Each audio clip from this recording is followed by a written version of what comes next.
Vice President Constantino Chiwenga is under fresh attack from President Emmerson Mnangagwa's allies, who have launched a renewed campaign for Mnangagwa to remain at the helm of ZANU-PF until 2037. Sanabena Mashkubdani versus VP Chiwenga under fresh attacks. Don't subscribe or like it on the bell icon. Team Namu Blind options if adopted by the ruling party. The proposal would effectively postpone Chiwenga's prospects of succeeding Mnangagwa. It also reveals long-standing speculation that an informal succession understanding reached around the November 2017 military intervention envisaged Chiwenga eventually taking over from Mnangagwa after he had completed his constitutional tenure, an arrangement that he has never been publicly acknowledged by either leader or ZANU-PF.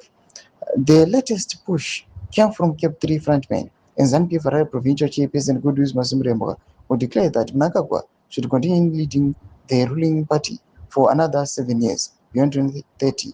Masimremwa made the remarks in April over the weekend during celebrations marking the enactment of the Constitution of Zimbabwe Amendment No. 3 Act 2026. Although the constitutional amendment extended Mnangagwa's tenure as president, commander-in-chief, and head of government until 2030, Masimremwa said Harare province was already looking beyond that date.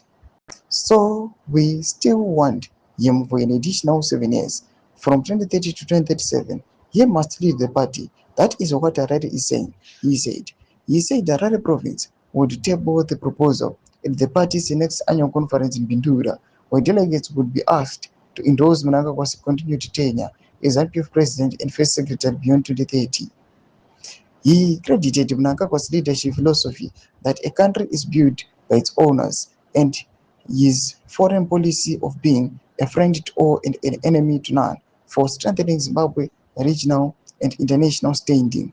Masimremwa cited Zimbabwe's election as a non-permanent member of the United Nations Security Council with 182 votes. Mnangagwa's tenure as Sadc chairperson and his expected assumption of the CHAMISA chairmanship as evidence of his leadership.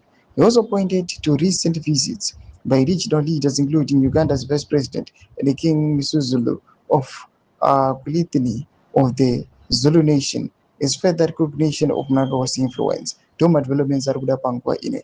Na comment section methods of any more to leave. I'm sorry, subscribe or like, catch it on the bell icon.